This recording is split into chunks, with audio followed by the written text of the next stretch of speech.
शरणागत के समस्त भार को प्रभु स्वीकार कर लेते हैं।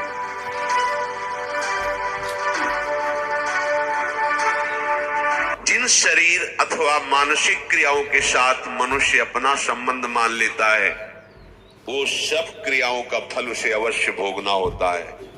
ध्यान दीजिए, ये कर्म का दलदल बहुत बुरा दलदल है, इससे निकलने का उपाय नहीं मिलता बड़े बड़ों को। भीष्म जी के पास जब भगवान युधिष्ठिर जी को लेके जाते हैं, युधिष्ठिर जी से कहते हैं कि ज्ञान और धर्म का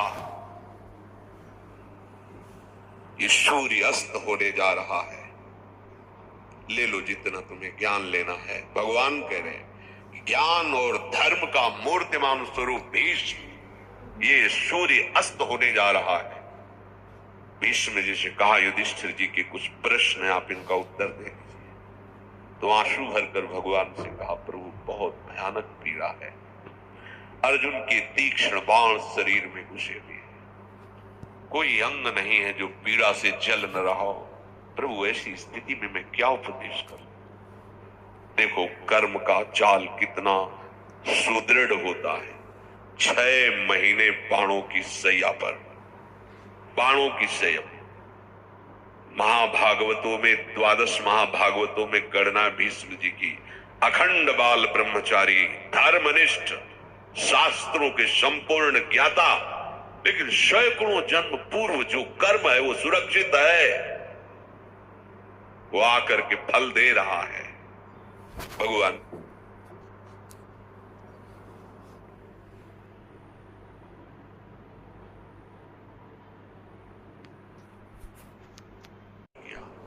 स्पर्श करते ही पीड़ा गई।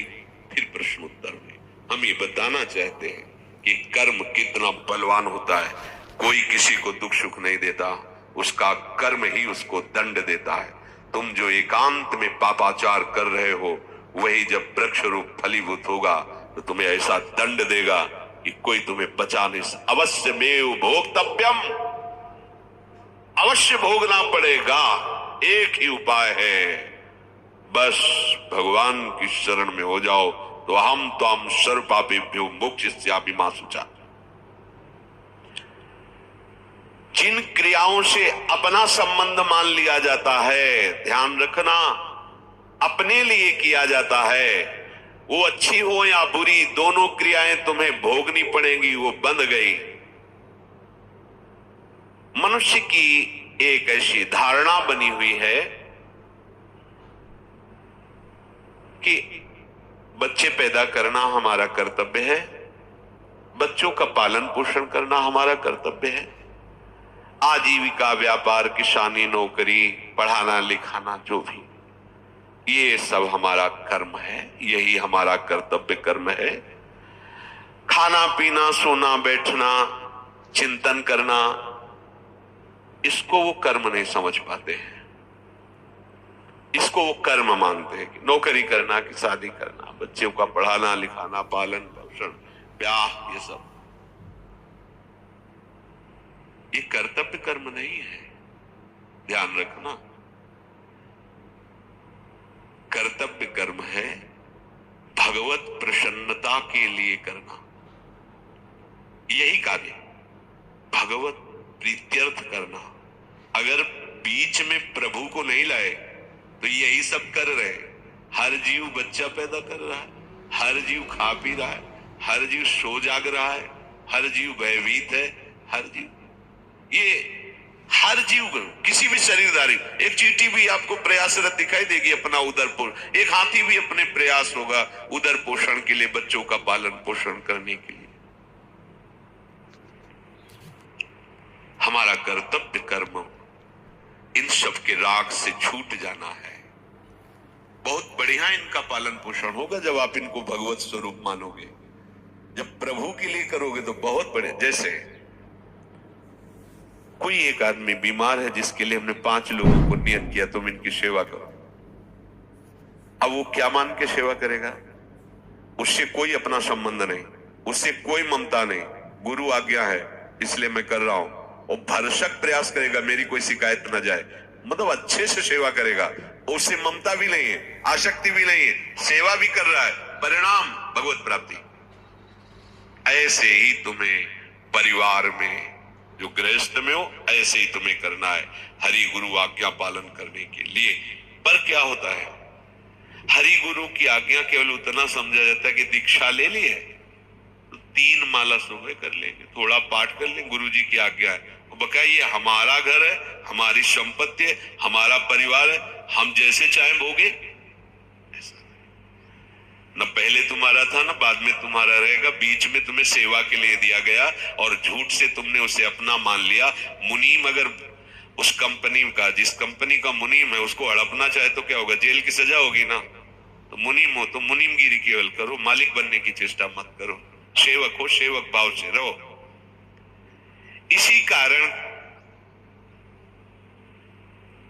जो उपासक समझ नहीं पाते तो उनको लगता है कि फिर तो भगवत प्राप्ति के लिए कर्मों का त्याग करना अनिवार्य है।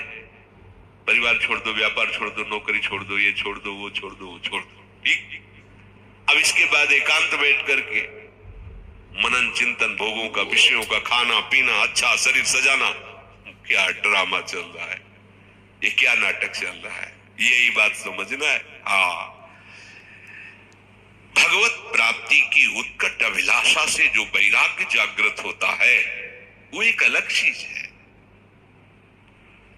सुन सुना करके अपने कर्तव्य का भगवत स्वरूप मानकर पालन न करते हुए और उसका त्याग करके अपने शरीर के सुख आराम व्यवस्था के लिए भोगो, ये दुर्गति का कारण बन जाएगा, परमार्थ का कारण नहीं बनेगा, समझ लेना। फिर यही होगा कि आप केवल रसेंद्री और जनेंद्री की पुष्टि के लिए चिंतन करते हुए डोलते रहोगे। देखे जो मैं जोरत हाथ लटकत, अरे केतिक आयु केतिक जीवन, कोई भी परमार्थ का पथिक कभी ऐसे नहीं कर सकता। ध्यान रखना, चाहे लाल पहने हो, चाहे पीला पहने हो, चाहे नीला पहने हो, सच्चा परमार्थ का पथिक मंगिबो भलो न बाप सो जो प्रभु राखे टेक। अगर ऐसे कर रहा है तो परमार्थ का पथिक नहीं है। केवल रोटी के लिए आज्ञा आचार्यों ने दी है, इसलिए बड़े बड़े परमहंस दरवाजों पे जाके केवल रोटी, अगर उन्होंने 10 रुपया निकाला कि भाई बाबा हमारे पास भिक्षा नहीं, 10 रुपया रख, नहीं, केवल रोटी। जो ये मान करके कि बहुत इसमें मेहनत और बड़ा समस्या है परिवार, आप बाबा जी बन जाएंगे, पूरी कचौड़ी हलवा तो भंडारे होते ही रहते, दक्षिणा भी मिले, कपड़ा भी बड़ा आराम की जिंदगी। चलो बाबा, भूल मत करना, बहुत आग में कूदने जा रहे हो, बहुत गलत करने जा रहे हो, जिससे तुम्हारा लोक परलोक सब नष्ट हो जाएगा। पहले संतों की समाज में कुछ ऐसे संत भगवान रखे जाते थे, अधिकारी जन, कि जैसे संत समाज आ रही तो गेट में खड़े हैं, उनको लगा तुम्हारा प्रेम पट क्या है, तुम्हारा योग पट क्या है, खड़िया पलटन उत्तरे नहीं दे पाओगे। अगर गुरु परंपरागत जुड़े हो, आचार्य परंपरागत, तो आपको पता होगा। अगर आप नहीं जुड़े हो तो आप नहीं उत्तर जानते, सुना ही नहीं होगा तुमने प्रेम पट किसे कहते हैं, योग पट किसे कहते हैं। ये तो धाम है यहाँ, इसलिए नहीं तो हम लोगों को पहले पढ़ाया गया था इसी यही बात कि संत समाज में पूछा जाए, अगर उत्तर नहीं दे पाए तो काशी में कपड़े उतरा लिए जाएंगे, मार करके मार थप्पड़ लातों से भगा दिया जाएगा। साधु का नाटक करता है, बदनामी करवाएगा संतों की। जब तुझे अपने मार्ग का पता नहीं, परमार्थ का पता नहीं, तो वेश धारण करके केवल उदर पोषण के लिए तो ऐसे आचरण करेगा, लोग कहेंगे ऐसे बाबा जी होते हैं। लोगों की दृष्टि क्या होती है, वो कार से शीशा खोल रहे हैं, बाबूजी 10 रुपया दे, धिक्कार है यार। महान अनंत कोटि ब्रह्मांडों के स्वामी का सेवक होकर 10 रुपए के लिए हाथ फैला दे, जिंदगी किस काम की। इससे अच्छा है लेवरी कर 350 रुपया मिलेंगे, 8 घंटे मेहनत कर 500 रुपया कमा और खूब आनंद से खा पी। ये क्या लीला है, ये क्या चरित्र है। तो जो अपने उद्देश्य को नहीं समझ पाते, केवल कार्य के भार को और कार्य ना करके उस सुविधा को देखकर, ये बहुत बड़ी हानि होती है। ध्यान रखना, ऐसे लोग भगवान को कष्ट देने वाले कहे गए हैं। वेशधारी हर एक बहुत बुरा लगता है। हमारे आचार्यों ने, महापुरुषों ने बहुत निषेध किया है। केति कायु केति जीवन काहे विनाशत काज हटकत।